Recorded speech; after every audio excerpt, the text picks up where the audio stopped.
example, when he was 7 years old, he struck 4-year-old JonBenet in the face with a golf club.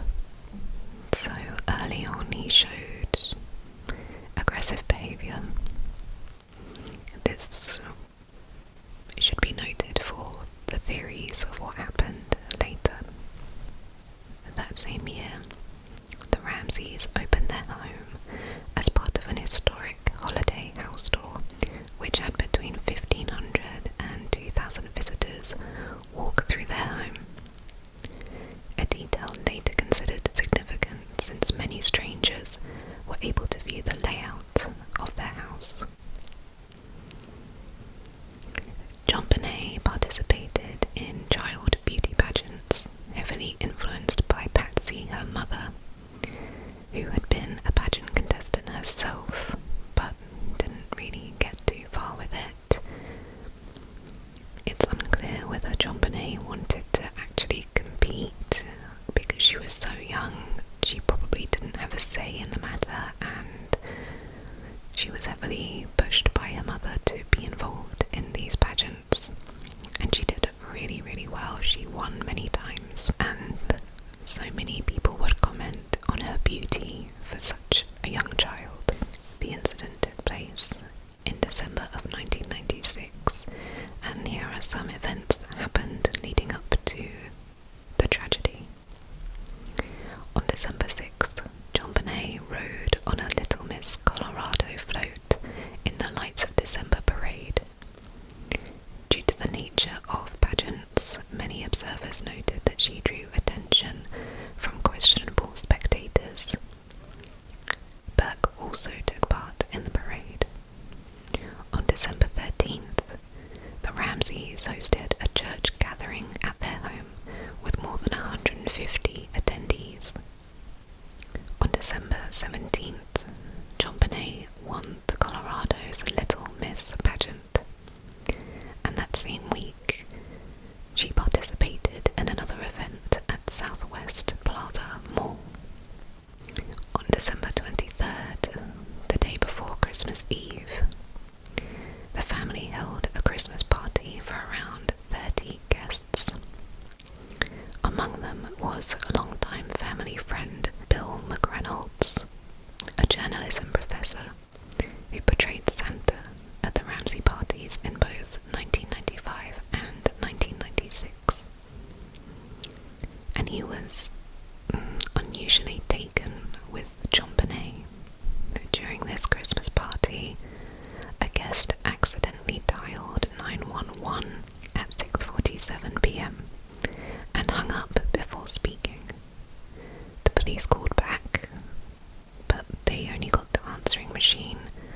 Later on, it was confirmed that there was no emergency, but in light of what happens, people wonder if this call was made for a reason and then backtracked upon. On Christmas Eve, JonBenet played at her friend Megan's home, where she told Megan's mum about a secret visit from Santa. It's not clear if this secret visit had already occurred or if it was something she was expecting.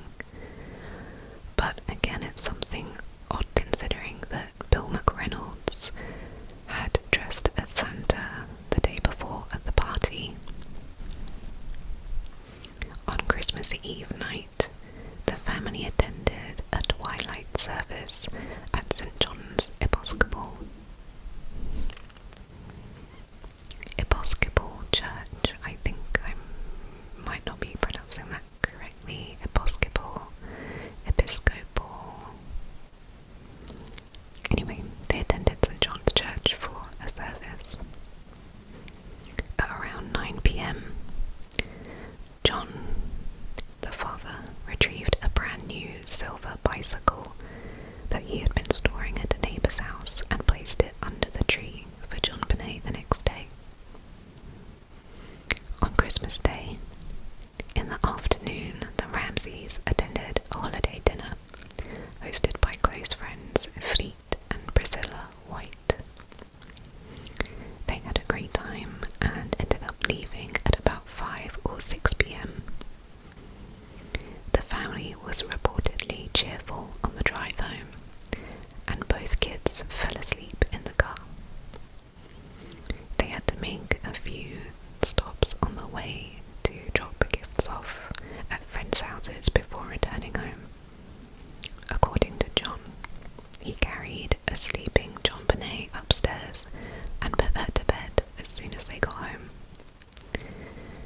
Patsy believed that she went to bed between 10 and 10:30 and John followed her not long after.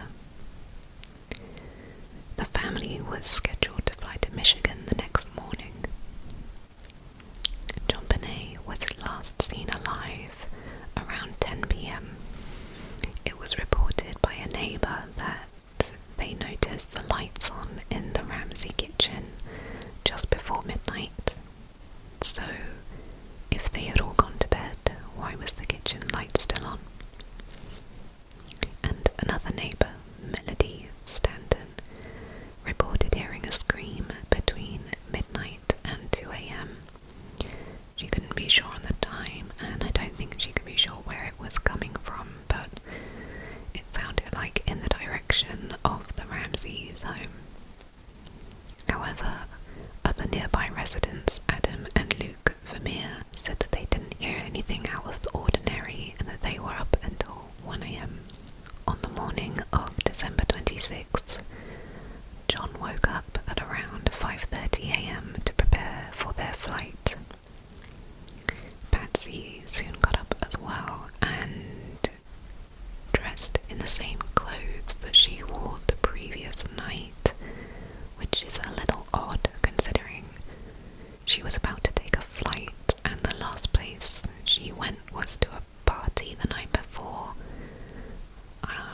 I don't think it's usual for people to wear party gear on a flight, but then I'm not sure what their plans were when they got to Michigan. Perhaps they were going to another party. She reapplied her makeup and went upstairs to clean JonBenet's pajamas that were wet because JonBenet had a bit of a problem with wetting the bed, which we'll get more into later. But at 5:45 a.m, Patsy discovered a handwritten 3-page ransom note at the bottom of the back staircase, which said this: Mr. Ramsey, listen carefully. We are a group of individuals that represent a small foreign faction. We respect your business, but not the country it serves.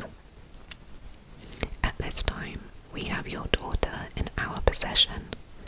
She is safe and unharmed, and if you want to see her, you must follow these instructions on the letter. You will withdraw $118,000 from your account. $100,000 will be in $100 bills, and the remaining $18,000 in $20 bills. Make sure that you bring an adequate size attaché to the bank. When you get home, you will put the money in a brown paper bag. I will call you between 8 and 10 a.m. tomorrow to instruct you on delivery. The delivery will be exhausting, so I advise you to be rested. If you get the money earlier, we might call you early to arrange an earlier delivery of the money, and hence an earlier pickup of your daughter. Any deviation of my instructions will result in the immediate execution of your daughter. You will also be denied her remains for a proper burial. The 2 gentlemen watching over your daughter do not particularly like you, so I advise you not to provoke them. Speaking to anyone about your situation, such as the police or FBI, will result in your daughter being beheaded. If we catch you talking to a stray dog, she dies. If you alert bank authorities, she dies. If the money is in any way marked or tampered with, she dies. You can try to deceive us, but be warned. We are familiar with the law enforcement countermeasures and tactics. You stand a 99% chance of killing your daughter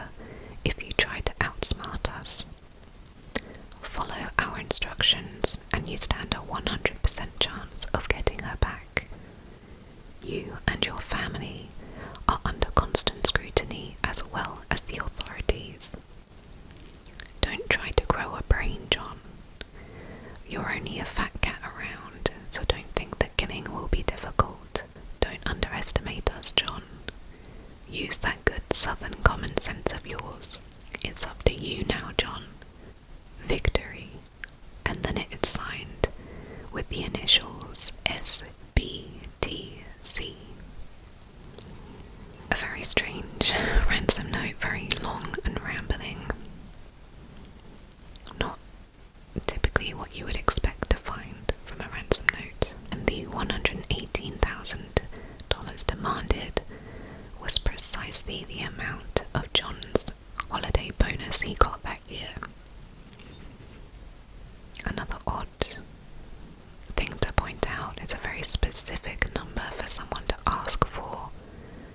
Like, you know, if you're taking a child at ransom from a wealthy family, why not go for $500,000, $1 million, or just like round up or down 100,000, 200,000, 150,000, but why 118? It's a bit strange.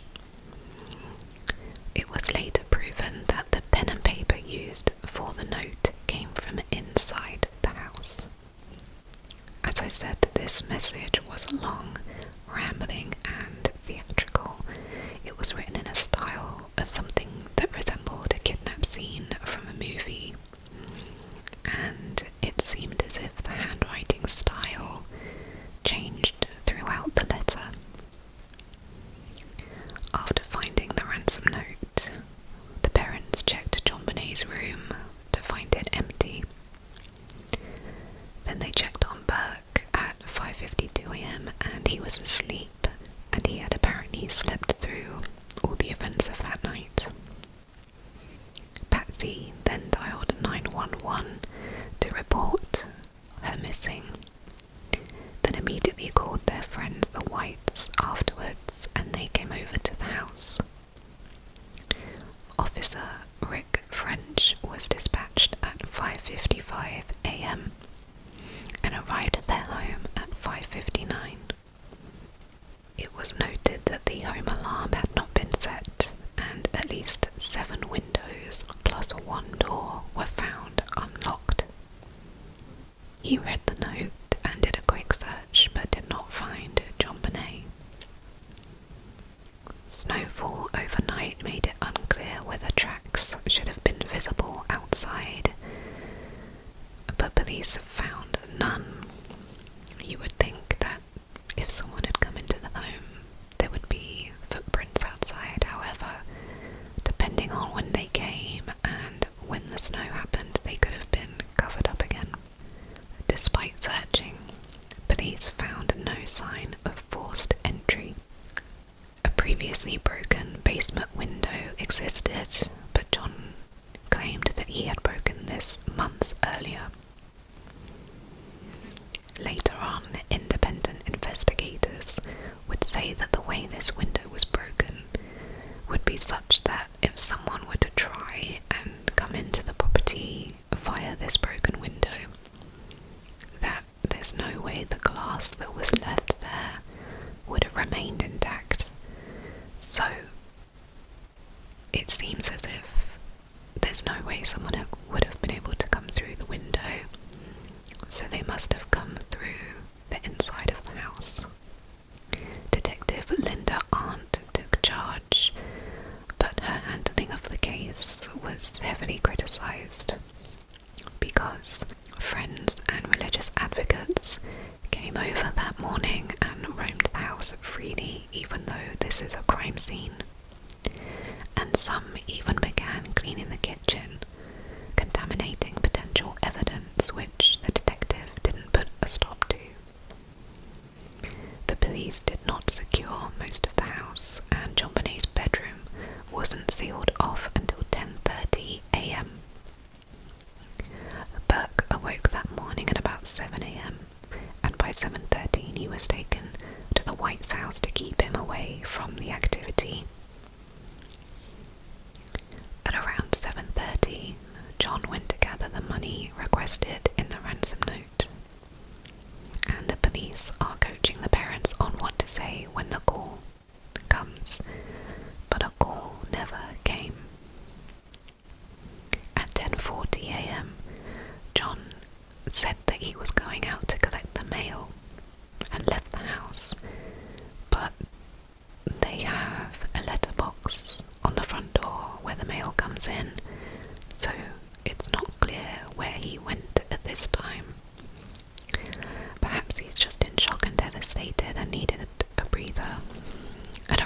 1 p.m.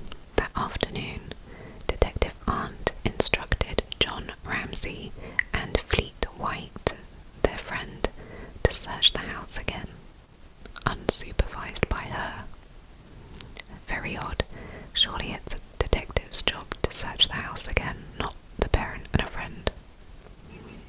But anyway, they went to the basement where they first checked the train room. Yes, they had a room specifically for a toy train. That's how big this house is and how many rooms there are. They noticed a fireplace grate blocking a closet door, so they moved it aside, but the closet was empty. And then finally they opened the door to the wine cellar. At 1:04 p.m, John discovered JonBenet's body in a closet in the wine cellar. She had black duct tape over her mouth, a cord around her neck attached to a wooden garrote made from one of Patsy's broken paintbrushes. A garrote is like a tool used for strangulation with like a wooden stick and some wire that you can twist. Her hands were tied above her head and a blanket was covering her body. John screamed and ripped the duct tape from her mouth, attempted to untie her hands and carried her upstairs, which obviously compromises the crime scene. You can't blame him for reacting like that, but again, that's why a detective should have been doing the searches so that if anything was found, nothing could be moved. Her body was then moved again to the living room near the Christmas tree. JonBenet displayed blunt force trauma to the skull, but autopsy findings later showed that she was still alive when she was strangled, and so her cause of death was put down as asphyxiation. There were signs of sexual assault present, and there were wooden fragments from the paintbrush found inside her body. Unidentified male DNA was detected under her fingernails, in her long johns and her underwear. This wasn't like sperm or anything, it was just male DNA, but this did not belong to John or Burke, and many experts argued that the traces in her underwear may have come from the manufacturing company itself, which, okay, possibly, but that doesn't explain the DNA under her fingernails.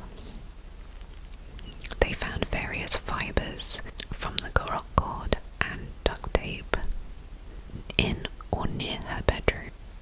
So this garrote and the tape were potentially in her bedroom at one point. The duct tape, however, did not match any tape in the home, so it was unclear if the tape came from inside the home. There was a rope found inside of a paper sack in the guest bedroom on the second floor, and small pieces of this sack were also found in JonBenet's bed, as well as parts of the body bag that was used to transport her body from the scene. There was also a baseball bat found in the Ramsey's house that the parents claim wasn't belonging to them and wasn't supposed to be there. A shoe print was identified in the basement with high-tech branding, which didn't match any of the family members' footwear. They didn't own any shoes with this brand. Undigested pineapple was found in JonBenet's stomach, which suggested that she ate some shortly before her death. Some people think that this contradicts her parents' claim that she was asleep and carried inside when they got home, and that actually they had stayed up to eat pineapple and milk, which was apparently a favourite snack of the kids. And a bowl of pineapple and milk was found later in the kitchen. But a thought that I had was that if this was done by a family friend, someone that knew the family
Patsy could not be ruled out because the note showed stylistic similarities to her writing, such as the way she wrote her cues. The Ramseys made several controlled public appearances to deny any involvement, with John saying, quote, "To those of you who may want to ask, let me address very directly. I did not kill my daughter, JonBenet. There have also been innuendos that she has been or was sexually molested. I can tell you those were the most hurtful innuendos to us as a family. They are totally false. JonBenet and I had a very close relationship. I will miss her dearly for the rest of my life. I'm Patsy Ramsey, JonBenet's mother. I'm appalled that anyone would think that John or I would be involved in such a hideous, heinous crime. But let me assure you that I did not kill JonBenet. I did not have anything to do with it. I love that child with my whole heart and soul." The Ramseys were cleared by a grand jury after 13 months, and again in 2008, when Touch DNA evidence excluded them as contributors to the DNA found on JonBenet. So now we can talk about the theories and potential suspects for JonBenet's murder. The first theory is that Burke, her brother, did it. The idea some people put out there is that JonBenet tried to take Burke's pineapple, which triggered him to hit her in the head with a heavy flashlight, which they found in the kitchen. And believing she was dead, the parents staged a kidnapping to protect him. JonBenet's parents put a lot of focus on pushing her into being a beauty pageant, so she got a lot more attention and focus than perhaps Burke did. So a lot of people think this could have created a lot of anger and resentment and jealousy towards his sister and feeling neglected by his parents.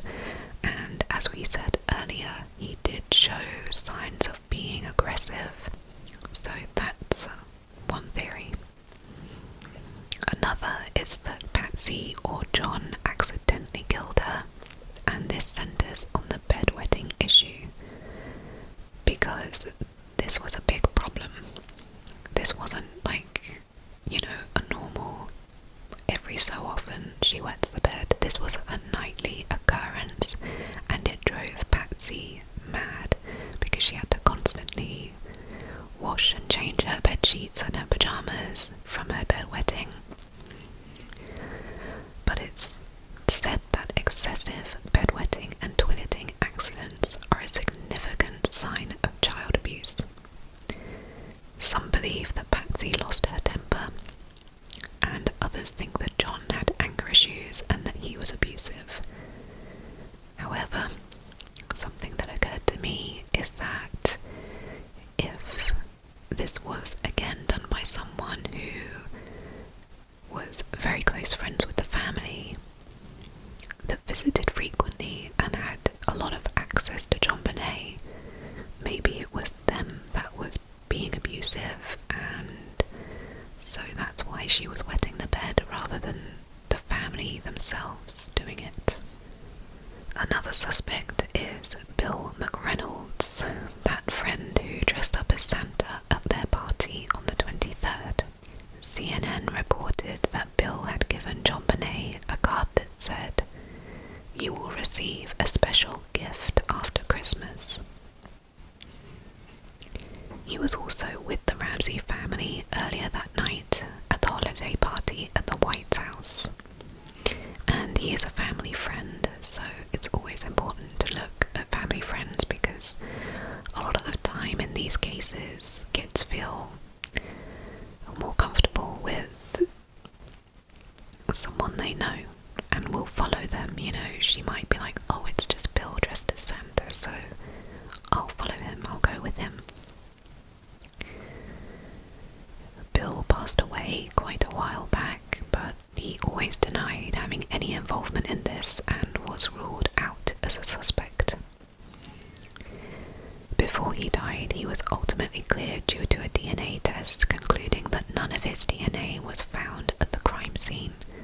But again, the crime scene was kind of tampered with because of all the cleaning that happened and just the lack of good policing.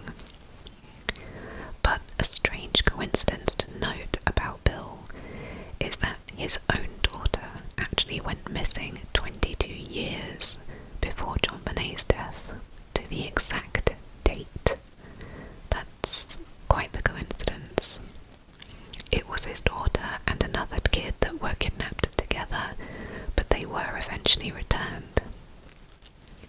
He also had this little vial of glitter that JonBenet had given to him, and he carried it everywhere with him. A quote from him said, "The stardust was all I took with me for good luck when I had heart surgery last summer. Her murder was harder on me than my operation. She made a profound change in me. I felt very close to that little girl. I don't really have other children that I have this special relationship with, not even my own children or my own grandchildren.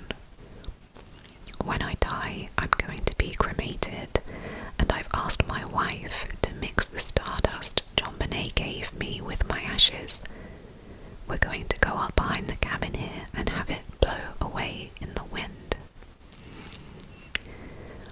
Now, this is very strange and kind of creepy behaviour coming from an adult family friend, especially saying that this girl, JonBenet, means more to him than his own children and grandchildren, especially considering that his own daughter was kidnapped. I don't know, that's just very, very odd. So, is it possible that he went into their house, fed her some pineapple, and then led her into the basement, assaulted her and killed her? Because if he did, she likely would have followed him because she knows him, she's familiar with him. But as I said, he was officially ruled out as a suspect, but it's still very strange. Another potential suspect was a sex offender known as Gary Howard Oliver. He lived near the Ramseys and had a history of sexually abusing children. He kept a photo of JonBenet in his backpack, which they found when he was arrested in 2000 on a drug charge. Apparently he had created a shrine to her, saying that her death greatly affected him. And he had a stun gun in his backpack, and there's a marking on JonBenet's face that the family believes could be a mark from a stun gun. In 2002, Gary appeared on CBS's 48-Hour Investigates, and the show alleged that after the murder, he had told a friend that he was in Boulder and had done something horrible to a child. He had also written a poem at that time, which he called an ode to JonBenet. He put her face on Monopoly money, and in 2016 he was arrested again on child pornography charges. So many consider him a strong suspect, but nothing has ever come of this. Another potential suspect was John Mark Carr. Using the pseudonym Daxus, he emailed Professor Michael Tracy from the University of Colorado claiming that he killed JonBenet. Those emails were traced to where he was living in Thailand at the time, where he got arrested, but ultimately he ended up being cleared because his DNA did not match any samples found at the crime scene.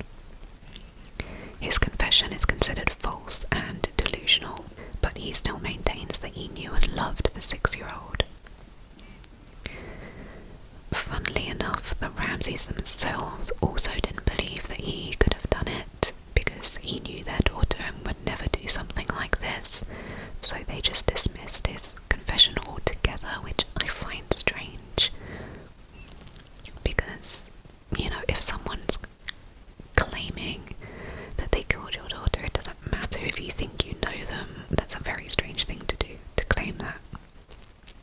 But again, nothing came of this because his DNA didn't match and they just dismissed his confession as nonsense. Yet another potential suspect was Michael Helgoth.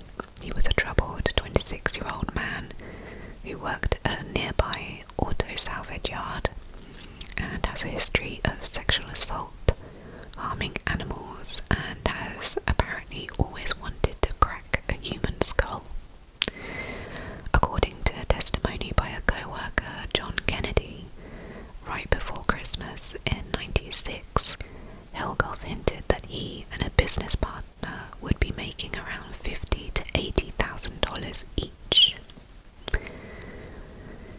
Apparently, Kennedy went to the police after hearing about JonBenet on the news to tell them about Helgoth. But in January of 1997, so a month, not even a month later, Helgoth was found dead in his bedroom from what appeared to be a self-inflicted gunshot wound.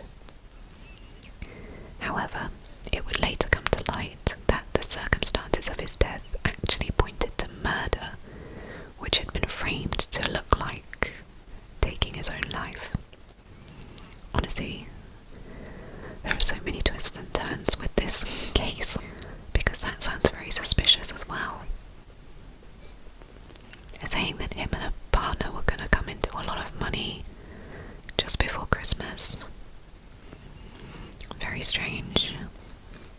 And then a couple of theories are that it was just a random intruder, but I find this quite unlikely due to the lack of forced entry and the nature of the ransom note with the specific amount matching that of John's yearly bonus received. It seemed like it's got to be someone that at least is very familiar with the family and John's salary and the kinds of bonuses he receives.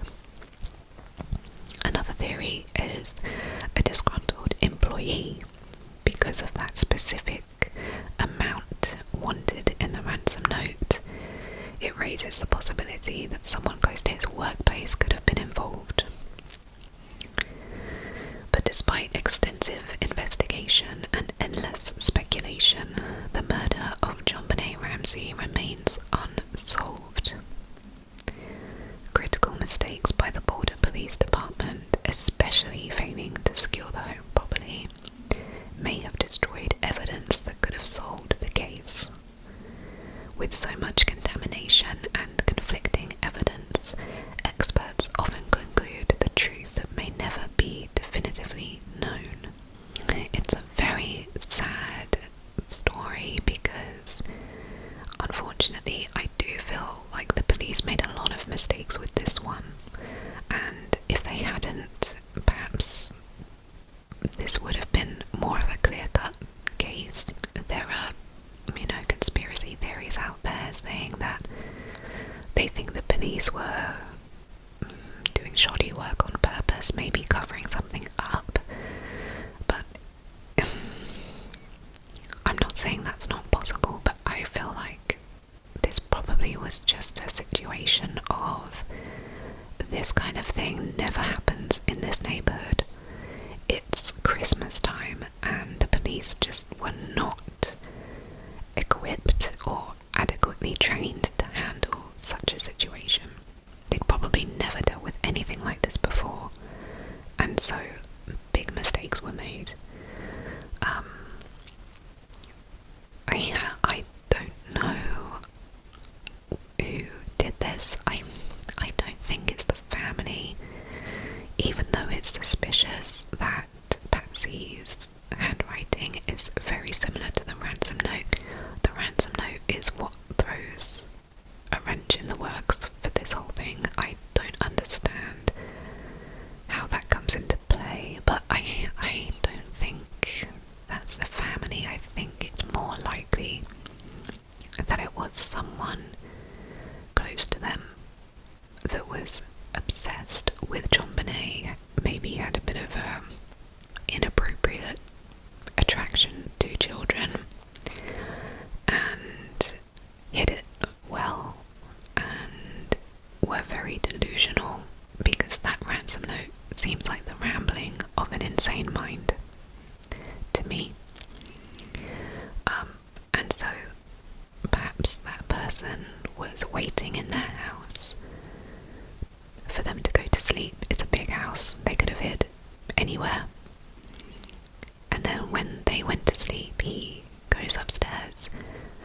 grabs JonBenet, says, "Hey, it's me,